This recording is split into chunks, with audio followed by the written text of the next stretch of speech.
What happens when a 9-month pregnant wife, armed with ironclad divorce papers, and the federal police crashes her billionaire husband's romantic yacht getaway with his mistress? This isn't just a story of infidelity. It's a tale of epic betrayal, meticulous revenge, and the day a powerful man learned that the woman he underestimated was the one who would orchestrate his spectacular downfall. We're about to set sail into the heart of a tempest on the shimmering Amalfi Coast, where the turquoise water is about to be stained with secrets and lies. Stay tuned as we expose the moment a gilded empire built on deceit came crashing down in the most public and humiliating way possible. The sun over the Amalfi Coast was a painter's dream, a molten gold orb melting into a sky of impossible blue. Below the Mediterranean Sea was a dazzling blanket of turquoise and sapphire, so clear you could see the shadows of fish darting deep beneath the surface. It was upon this perfect canvas that the Serenity floated, a monument to obscene wealth and refined power. She wasn't merely a yacht. She was a 300-foot feedship masterpiece, a floating palace of polished teak, gleaming chrome and glass that seemed to merge with the water itself.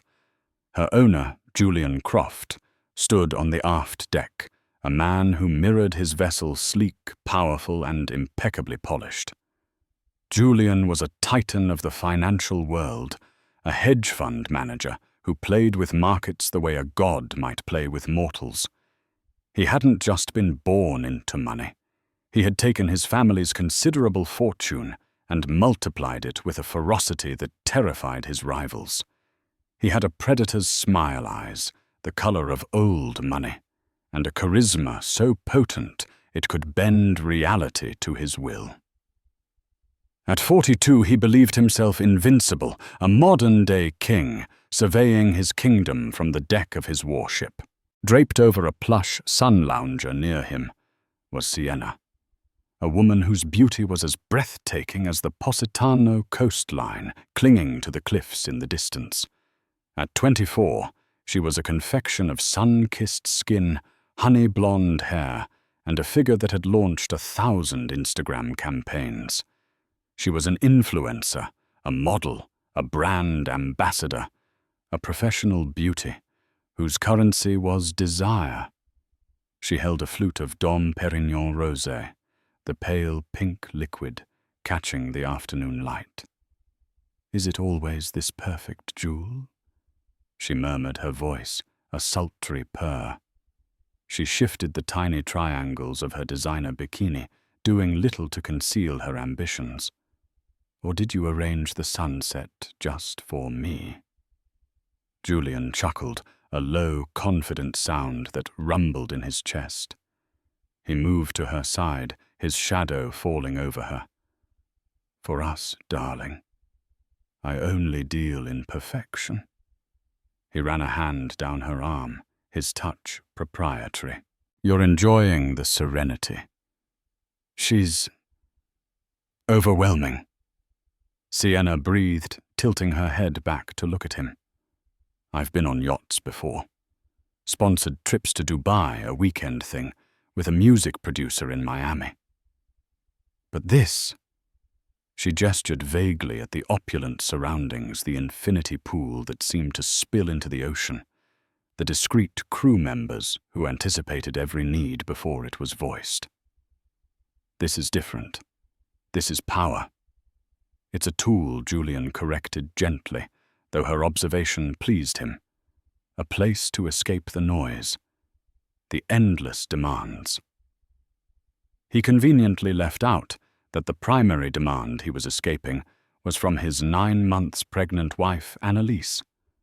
Annalise, with her quiet strength, her intelligent eyes, and her inconveniently timed pregnancy. He had told her he was closing a delicate merger in Zurich. A necessary trip, he'd said, his voice laced with feigned regret. He'd kissed her belly, a theatrical gesture for a child he wasn't sure he wanted, and promised to be back in time for her final doctor's appointment. Annalise. The name felt like a phantom limb on the yacht, an unwelcome ghost at their decadent feast. She was his wife, the elegant and stable partner who looked so good at charity galas and on the society pages.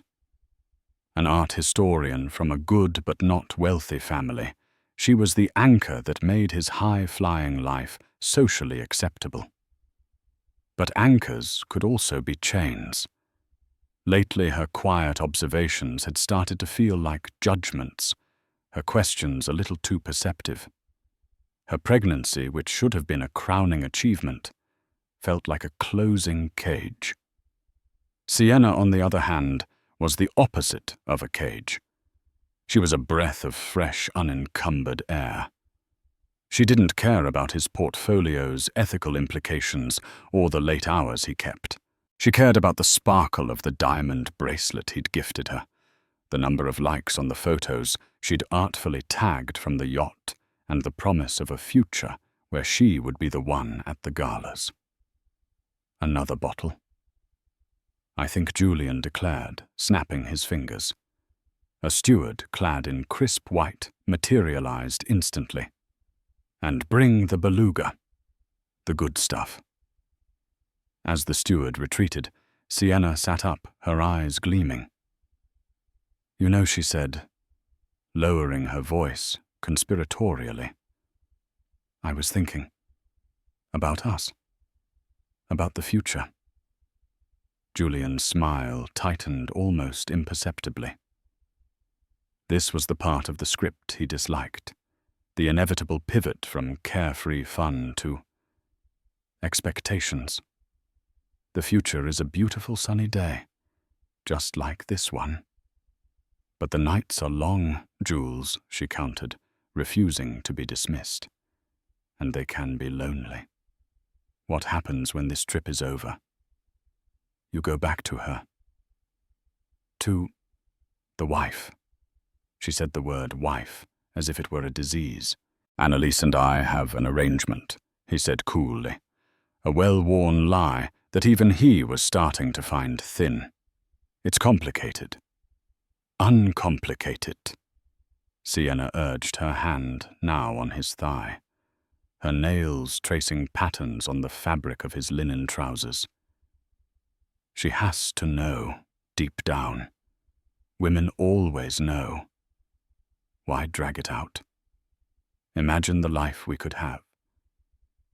No secrets, just this, always. Julian looked out at the horizon. The thought was tempting. A clean slate, a life with a woman who was a beautiful accessory, not a partner who saw the cracks in his facade. He was tired of the double life, the careful partitioning of his world. Maybe Sienna was right. Maybe it was time to uncomplicate things. He could give Annalise a generous settlement, more than generous. She and the baby would be set for life. She was a practical woman. She would see the logic. He was so lost in the intoxicating fantasy of his own freedom that he didn't immediately register the second vessel. It wasn't one of the small, charming fishing boats that dotted the coast, nor was it a tourist-packed ferry. This was a different kind of boat, a sleek, dark-hulled river, fast and purposeful, cutting through the calm water with an unnerving precision. It was heading directly for them. Sienna noticed it first. Looks like we have visitors. Did you invite more friends? Julian frowned. He hadn't. He valued his privacy above all else. No one was supposed to know he was here. He'd used a shell corporation to book the mooring and filed a false itinerary for the Serenity. He watched as the Reaver slowed its engines, dropping to a low growl as it maneuvered alongside his yacht. The crew of the Serenity looked equally perplexed, their professional calm ruffled. On the deck of the Reaver, 3 figures came into view. 2 were men in the crisp dark blue uniforms of the Guardia di Finanza, the Italian financial police. Their faces were impassive, their presence an immediate and jarring note of authority. Between them stood a woman. Julian's blood ran cold. The ocean seemed to tilt the golden sun dimming. The woman was his wife, Annalise. She was not tearful or distraught. Her face was a mask of serene, cold fury. Her 9-month pregnant belly was prominent beneath a simple but elegant white dress. Her dark hair was pulled back, and her eyes, which he had always praised for their warmth, were now like chips of ice. In one hand, she clutched a thick leather portfolio. Julian felt a sensation he hadn't experienced since he was a child, who had been caught in a serious transgression, the icy grip of pure, unadulterated fear. Sienna let out a small, confused gasp, pulling a silk robe around herself. "Jules, who is that? Is that?" Annalise's gaze swept over the deck, taking in the scene.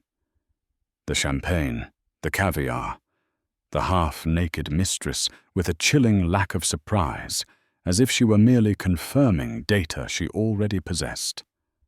Her eyes finally landed on her husband, and in that moment, Julian Croft, the invincible Titan, knew that his perfectly curated world was about to be torn apart at the seams. The storm had arrived, and it had a name, Annalise. The air on the deck of the Serenity grew thick and heavy, the joyful pop of the champagne cork now a distant mocking echo. The yacht's crew, trained to handle any situation with discreet efficiency, seemed paralyzed, caught between their duty to their employer and the undeniable authority of the uniformed officers now preparing to board. A member of the Serenity's crew lowered a boarding ladder, his movements stiff and uncertain. Annalise ascended first, her steps measured and steady, despite her advanced pregnancy. She moved with a purpose that was terrifying to behold. She did not stumble. She did not waver. She carried herself not like a scorned wife, but like a queen about to pronounce a sentence. The 2 officers of the Guardia di Finanza followed her, their polished boots landing on the pristine teak deck with an ominous thud. Julian finally found his voice, forcing it into a semblance of his usual commanding tone. "Annalise, what in God's name is this? What are you doing here? You should be in New York." Annalise didn't answer immediately. Her gaze flickered from Julian to Sienna, who was now standing clutching her robe like a shield. It was a brief, dismissive glance, the kind one might give to a piece of furniture that was about to be repossessed. Then her eyes locked back onto Julian's. "Hello, Julian," she said, her voice unnervingly calm. It was the lack of hysteria that struck him the hardest. There was no screaming, no sobbing, just a terrifying, glacial composure. "I believe we have some things to discuss, and some paperwork to sign." She opened the leather portfolio. From it, she produced a thick stack of documents bound in blue. She held them out to him. "These," she announced, her voice ringing with clarity across the silent deck, "are divorce papers. They cite infidelity among other things. I think you'll find the evidence attached to be quite thorough." Julian stared at the papers as if they were a venomous snake. His face, usually a mask of charming confidence, cycled through a series of emotions: shock, disbelief, and then a rising tide of pure rage. "You're insane," he snarled, taking a step forward. "You track me down here pregnant to pull a stunt like this. We will discuss this in private. Now tell your companions to leave my yacht." One of the officers, a stern-faced man with a thick moustache and the rank of maresciallo, stepped forward. "Signor Croft," he said, in heavily accented but clear English. "We are not her companions. We are officers of the Guardia di Finanza. We are here on official business." Sienna, who had been frozen in place, finally spoke.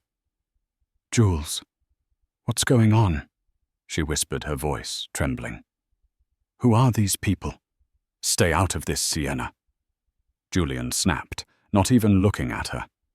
His entire focus was on Annalise, this stranger who wore his wife's face. "This is a private matter." "It stopped being a private matter, Julian," Annalise said, her voice cutting through the air like glass. "When you started using our joint accounts and assets to fund your extracurricular activities." She gestured vaguely towards Sienna. "And it became a state matter when you started using those same channels to hide your money."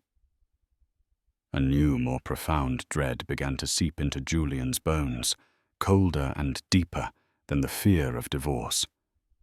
"What are you talking about? Hide my money?" "That's a ridiculous accusation."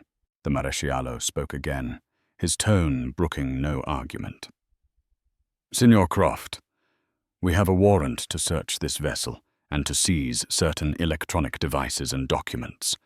This warrant is issued based on a formal complaint and preliminary evidence suggesting significant financial crimes, including tax evasion and money laundering." Julian felt as if the deck had been ripped out from under him. Tax evasion, money laundering. These were not just words. They were specters that haunted men like him, the only real threats to their power. But he was careful. He was meticulous. He had the best lawyers and accountants in the world. How could this be happening? He looked at Annalise, a horrific realization dawning in his eyes. Her calm, her control, the presence of the financial police. It was all connected. "You," he whispered the single word, dripping with venomous accusation. "You did this." Annalise met his gaze without flinching. "I did," she confirmed, a flicker of something, not triumph, but grim satisfaction in her eyes. "You seem to have forgotten that my father was a forensic accountant before he retired. He taught me that numbers never lie. And your numbers, Julian, have been telling a fascinating story for the past 3 years." The portfolio in her hand held more than just divorce papers. It held his life's secrets. Julian felt his world spin. Annalise, his quiet, unassuming wife, the art historian he thought was content arranging flowers and planning dinner parties, had been poring over his finances. She had been collecting evidence.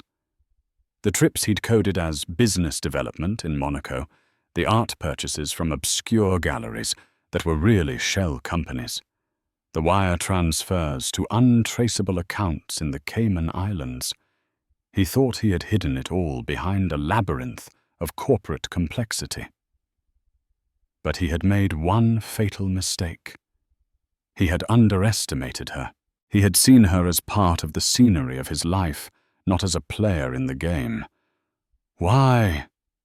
He choked out the question, raw with disbelief. Annalise's composure finally cracked just for a second. A wave of genuine pain washed over her face before being suppressed by sheer force of will. "Why?" She repeated, her voice trembling slightly before steadying. "You want to know why? Look at her, Julian." She finally pointed a finger directly at Sienna, who flinched as if struck. "You stood in a church and made vows to me. You put your hand on my belly and swore you loved our child. And all the while you were spending our money, our future on this, on disposable women and a life built on lies."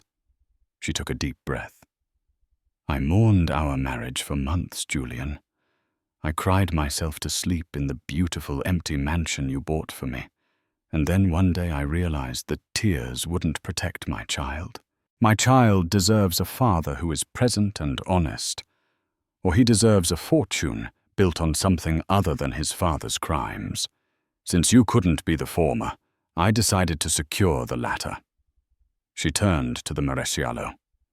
"Officer, the main server for the yacht's financial and communication logs is in the captain's study. His personal laptop, which he uses for his private hedge fund transactions, is likely in the master suite. I would also suggest you look for a specific piece of art, a small sculpture by a forged artist he calls Ricci. It was purchased for 7 figures through a gallery in Geneva that doesn't actually exist. The payment was routed through 3 different shell corporations. That was the loose thread I pulled on. The Maresciallo nodded, impressed by her precision. He gestured to his partner. Begin the search. Secure all laptops, phones, and paper records. Confine Signor Croft to the main salon. Julian was dumbfounded. He was being given orders on his own yacht. His sanctuary had become his prison. "You can't do this!" he roared, lunging not at the officers, but at Annalise. "You treacherous bitch! You've ruined me!" Before he could take 2 steps, the second officer, younger and faster, intercepted him, grabbing his arm in a powerful grip. Julian struggled for a moment, his expensive Tom Ford shirt straining at the seams before realizing the futility of it. The fight went out of him, replaced by a chilling stillness. The king had been checkmated. Annalise watched, her expression unreadable. She turned her attention back to the divorce papers, which had fallen to the deck in the scuffle. She picked them up, smoothed them out, and placed them firmly on an outdoor dining table.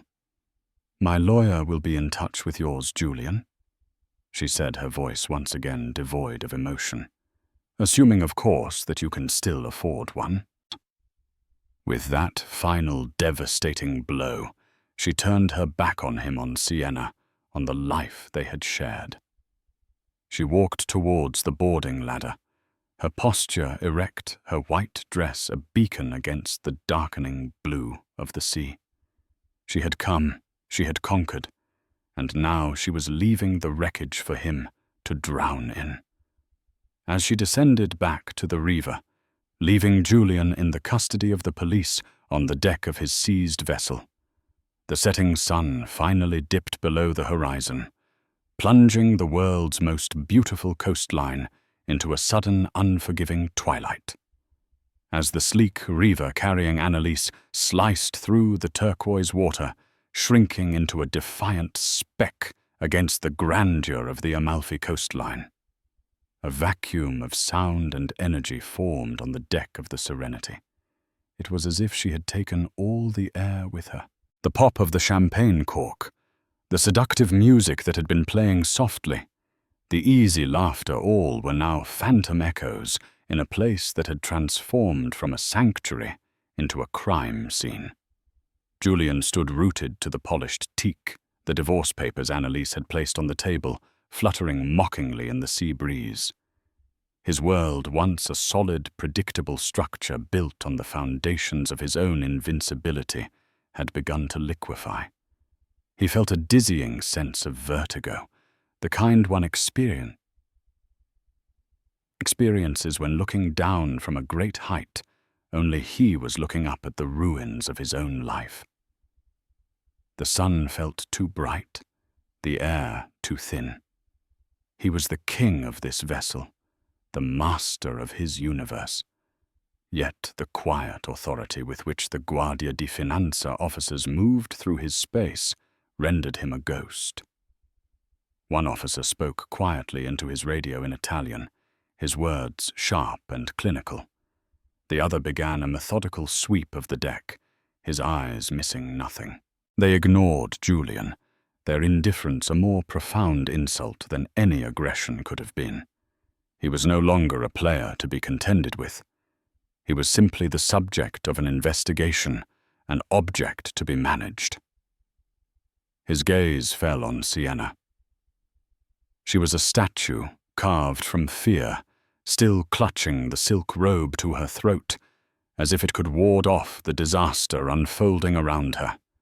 The sun-kissed glow was gone from her skin, replaced by a pallid, clammy sheen.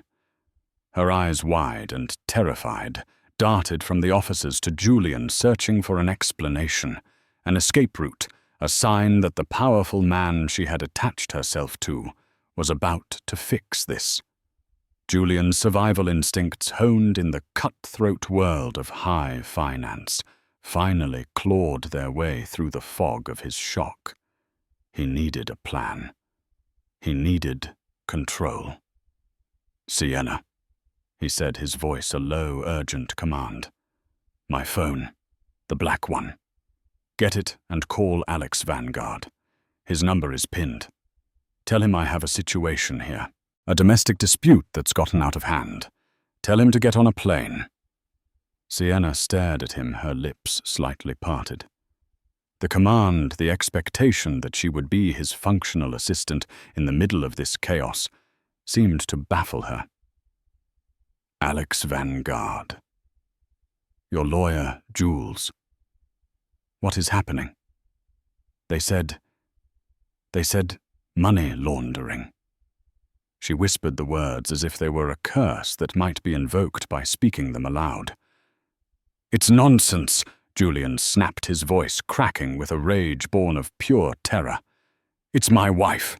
She's unwell, unstable. It's a revenge fantasy. Alex will shut this down in a matter of hours. Now get the phone." But she didn't move. Her feet, clad in delicate golden sandals, seemed fused to the deck. The self-preservation instinct, far more potent than any loyalty to him, was screaming at her. A domestic dispute didn't come with federal police and warrants. Making that call felt like deliberately shackling herself to him. She wasn't just his girlfriend anymore. She'd be an accessory, a co-conspirator. My things are inside," she stammered, taking a half-step back. It was a retreat, and they both knew it. Julian's eyes narrowed into slits of cold fury. He saw the calculation in her terrified face the moment she mentally weighed the benefits of staying with him against the risks. He saw himself losing her, too. "Sienna," he warned, the word a low growl. "Don't you dare walk away from me." But his threats were empty. The power had shifted.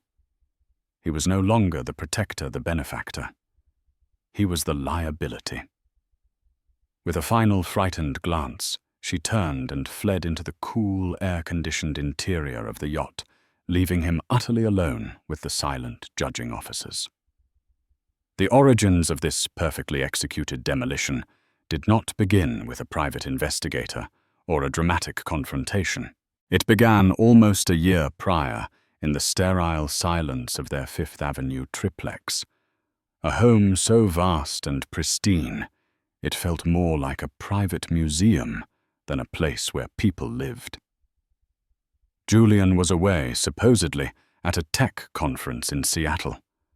Annalise, unable to sleep, was paying bills online, a mundane chore that grounded her in the otherwise abstract reality of their immense wealth.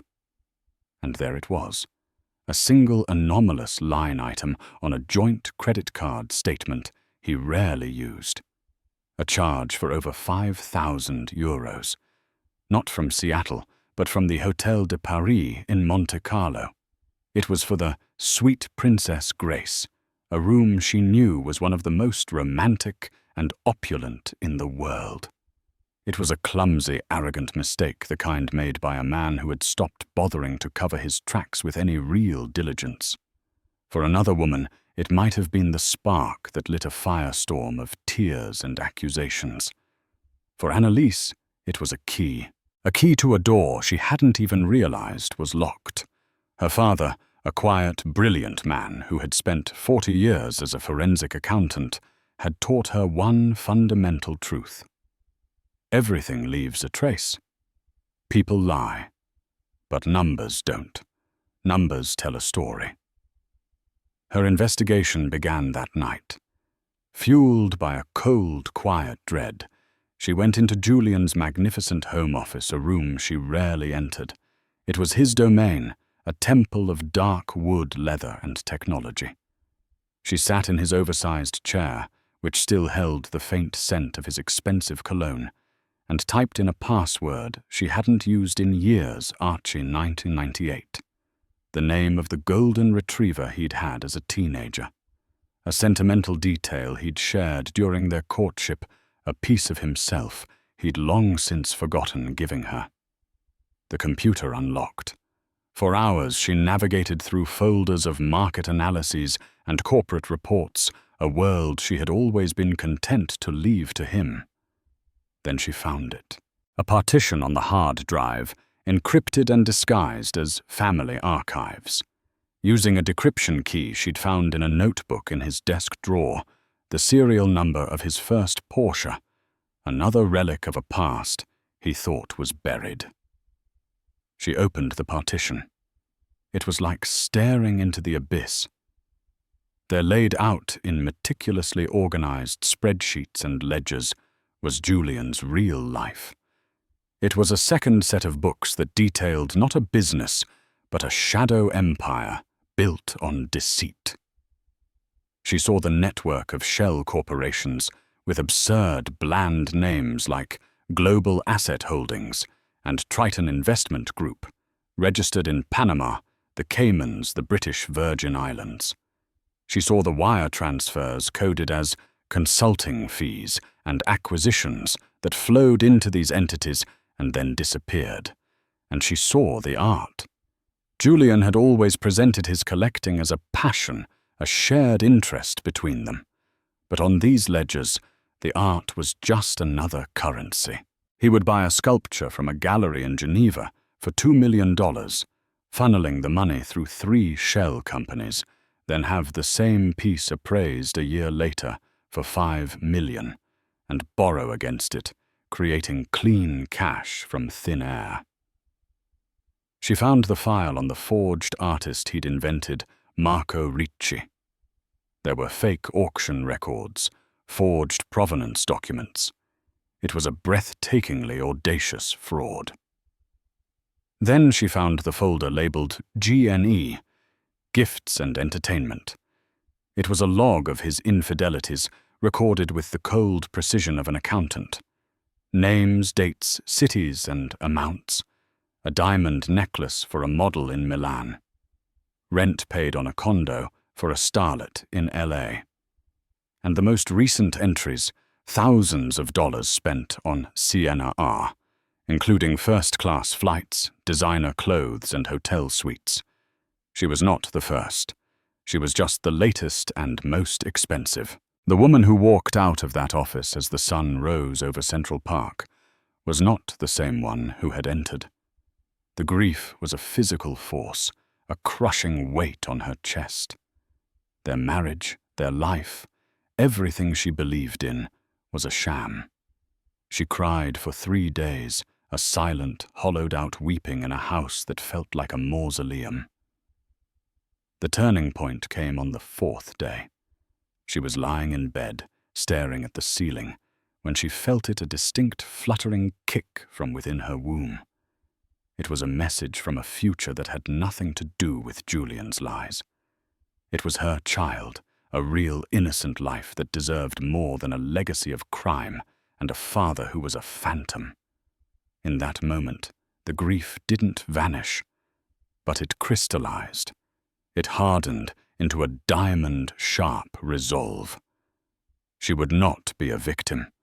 She would not take a settlement and disappear quietly. Tears wouldn't protect her child, but Julian's own money, legally and righteously seized, would. She would not just divorce him. She would dismantle him. She would build a firewall of truth around her child, and she would use the bricks of his own deceit to do it. Annalise became a woman possessed by a singular purpose. She used her own inheritance to hire a discreet forensic accounting firm in Zurich. On a secure video call, she presented her findings to 3 stone-faced Swiss accountants who were accustomed to dealing with the world's wealthiest criminals. They were stunned not just by the scale of the fraud, but by the meticulous, undeniable evidence the art historian wife had gathered. They confirmed her findings and helped her chart the labyrinthine flow of money. She learned the Serenity was his crown jewel, an undeclared asset worth over $100 million registered to a shell corporation in Malta. When she found out through a stray email that he was taking Sienna there to the very symbol of his stolen wealth, she knew she had her stage. The poetic justice was too perfect to ignore. Through a top-tier Italian law firm, she presented her case file to the Guardia di Finanza. It was so complete, so irrefutable that they fast-tracked the warrant. Back in the present on the rocking deck of the yacht, chaos was erupting. Sienna, having failed to get any reassurance from Julian, had made a decision. She emerged from the interior, no longer in her bikini and robe, but dressed in jeans and a sweater. She clutched her oversized, expensive handbag like a life raft, her eyes wild with panic. "I'm leaving," she announced, her voice high and strained. "My driver is waiting at the marina in Positano. I have nothing to do with this." She made a frantic move toward the boarding ladder, but the Maresciallo stepped into her path, a calm, immovable object. "Signorina, I'm afraid that is not possible," he said, his tone polite but firm. "You are a material witness. We have some questions for you." "Witness, I don't know anything," she cried, her voice cracking. "I'm a model. He invited me on a trip, that's all." The second officer approached them, holding the small, beautiful jade statuette they'd found while searching her cabin. It looked elegant and harmless. "Maresciallo, we found this in the Signorina's handbag. It corresponds to an item on the list of flagged purchases." Sienna looked at the statue, then back at the officer, her face a mask of confusion. It's a gift. Julian gave it to me last week. It's just a present."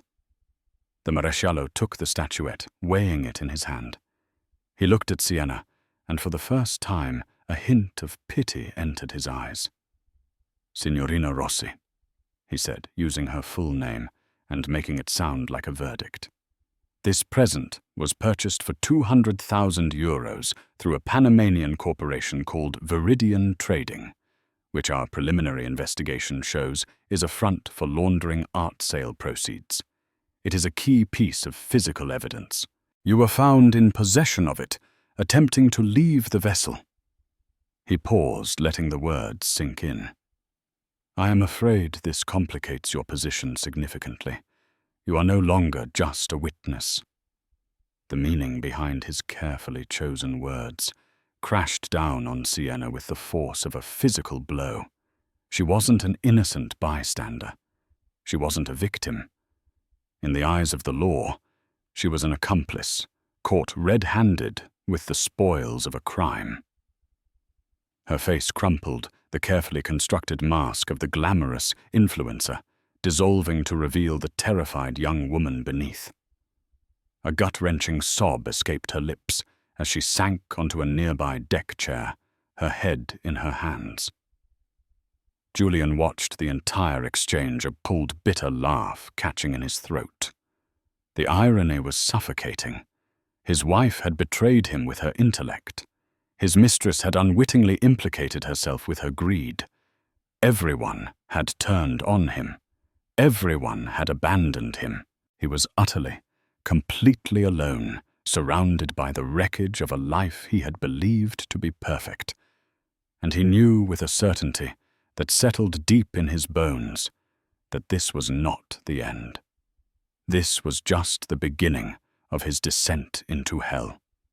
The night fell upon the Amalfi Coast not as a gentle blanket, but as a suffocating shroud. A real storm, which had been a distant threat on the horizon, had now muscled its way in, turning the idyllic sea into a violent, churning cauldron of black water and white-capped fury. Rain began to fall first, as hesitant drops, then as a relentless, driving torrent that lashed against the panoramic windows of the main salon. Distant flashes of lightning bleached the sky for a moment, revealing the grotesque dance of the waves, before plunging the world back into a profound, roaring darkness. The Serenity.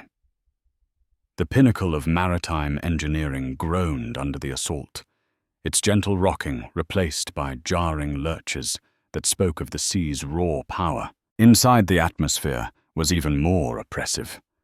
The yacht's warm, ambient lighting had been supplemented by the harsh, functional glare of portable lamps brought aboard by the Guardia di Finanza. The officers moved with a quiet, unnerving professionalism, their dark uniforms a stark contrast to the cream and mahogany opulence of the interior. They were ghosts at a feast, systematically cataloguing the evidence of a life that had only hours ago seemed unimpeachable. Every tagged laptop, every bagged phone, every sealed document was another nail in the coffin of Julian Croft's world. Julian was a tiger in a glass cage. He had been pacing the length of the salon for what felt like an eternity.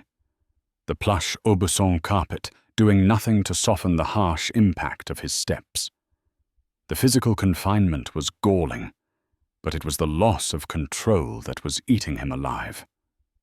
For his entire adult life, the world had bent to his will. Markets rose and fell on his command.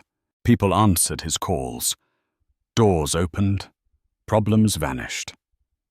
Now he was a spectator to his own dismantling, forced to watch as men with government salaries picked apart his image with meticulous, indifferent hands.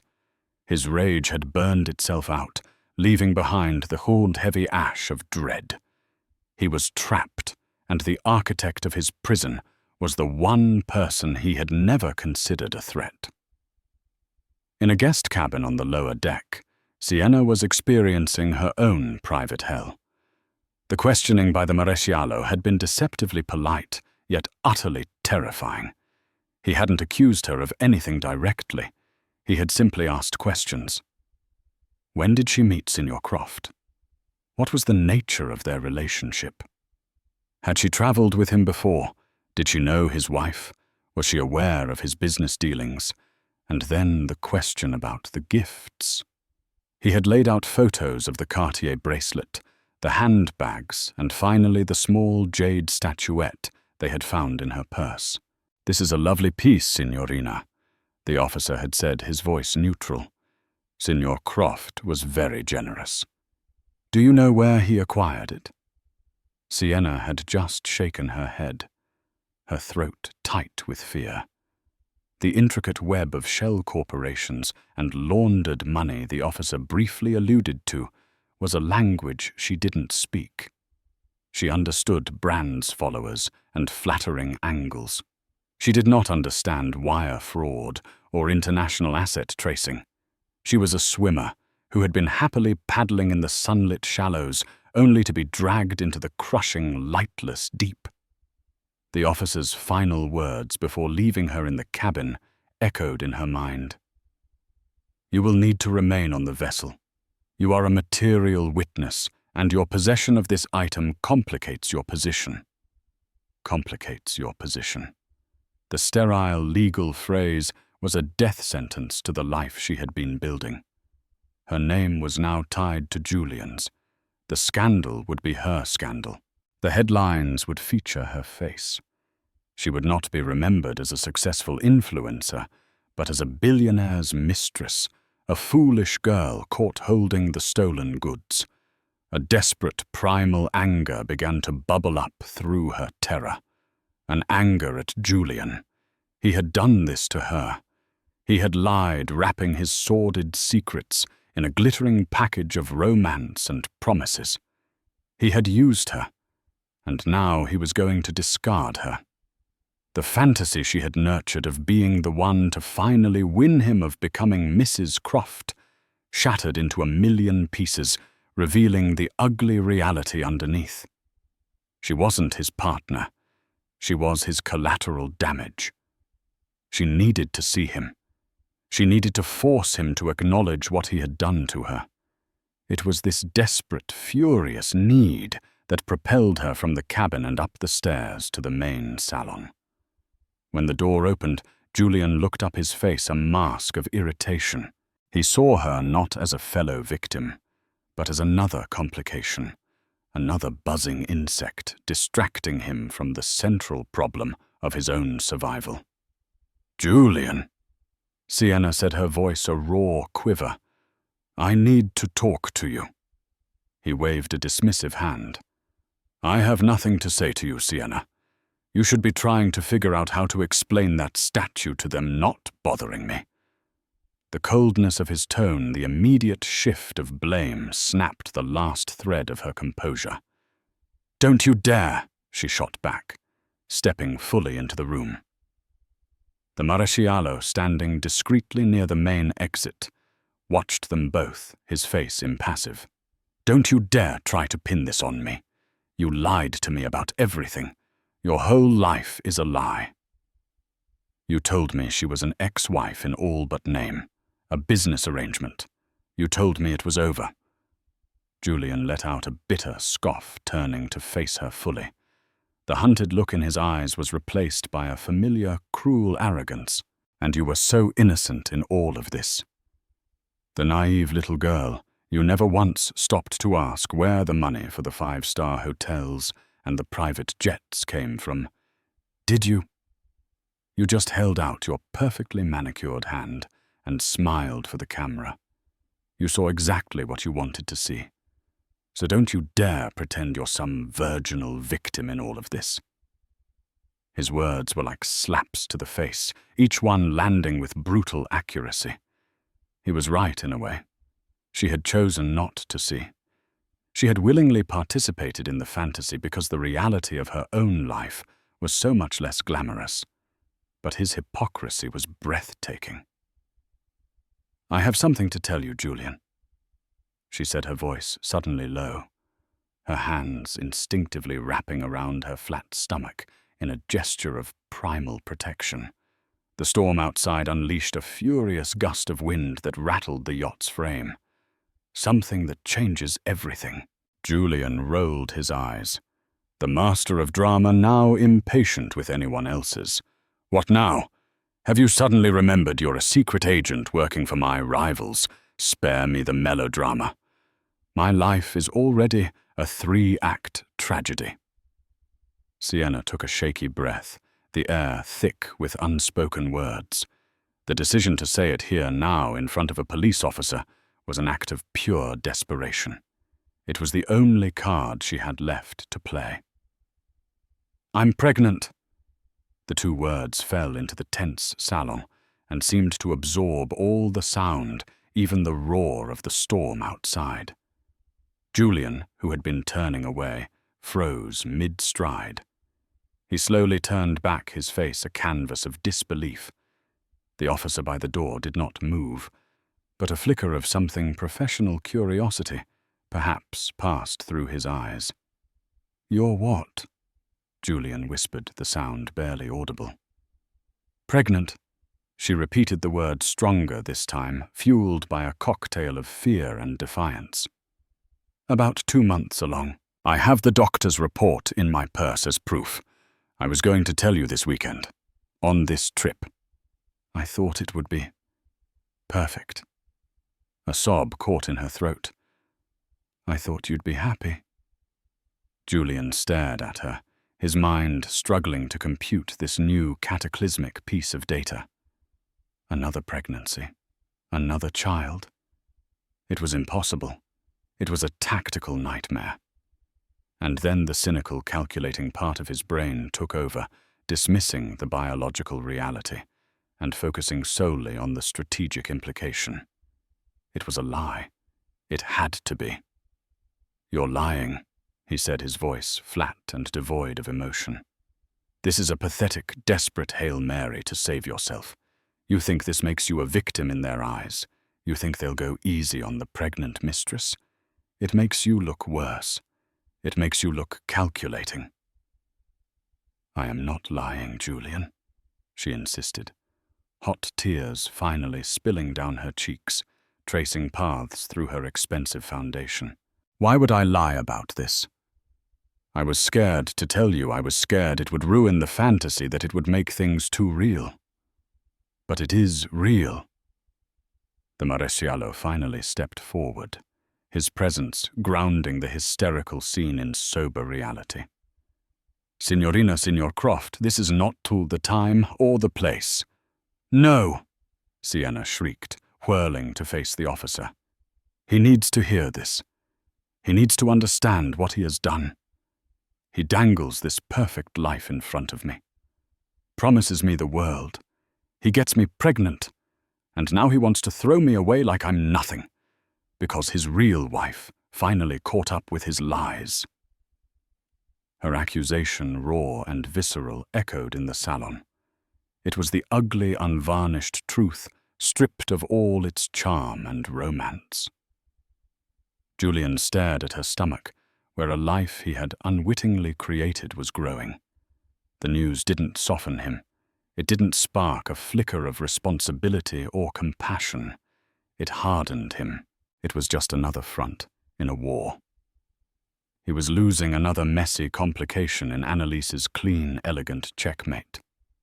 He thought of Annalise carrying his heir, the child who would inherit a name he was in the process of destroying. And now Sienna carrying a child who would be born into scandal and shame. The symmetry was almost poetic in its cruelty. A short, sharp, ugly bark of a laugh escaped his lips. It was a sound completely devoid of humor. "Love," he sneered when Sienna whispered that she thought he might love her. "Oh, you poor, stupid girl. Love is a fairy tale for people who can't afford settlements." "This," he said, his arm sweeping to encompass the salon. "The police, the storm raging outside. This is my reality.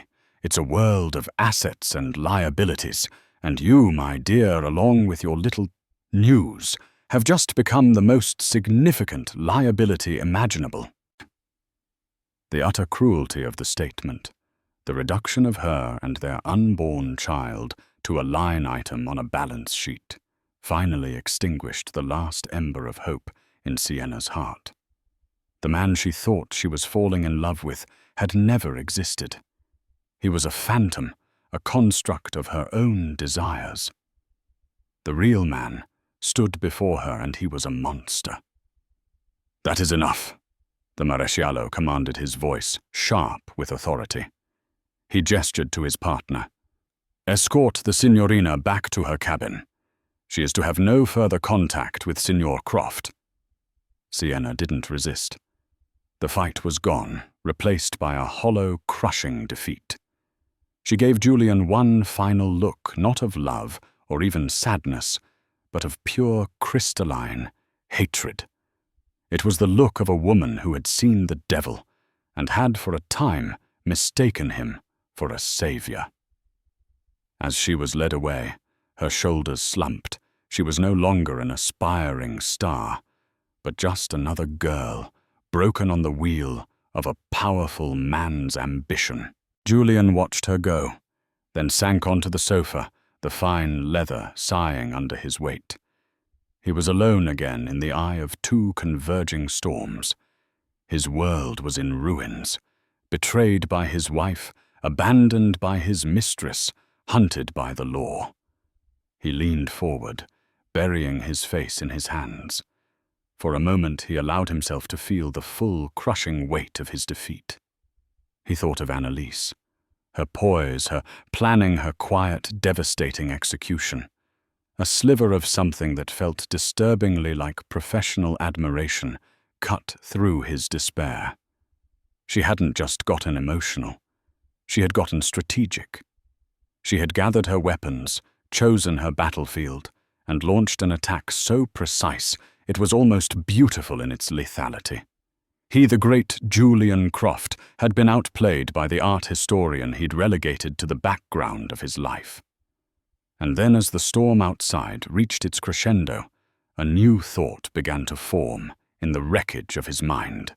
It was a cold, dark, and venomous thing, but it was also a lifeline, a plan. Sienna's pregnancy. He had called it a liability. But what if it was an asset? His mind, conditioned for years to find leverage in any situation, began to work furiously. He was being painted as a cold, calculating, financial criminal. But what if he could change the narrative? What if he wasn't a criminal, but a man caught in a tragic love triangle?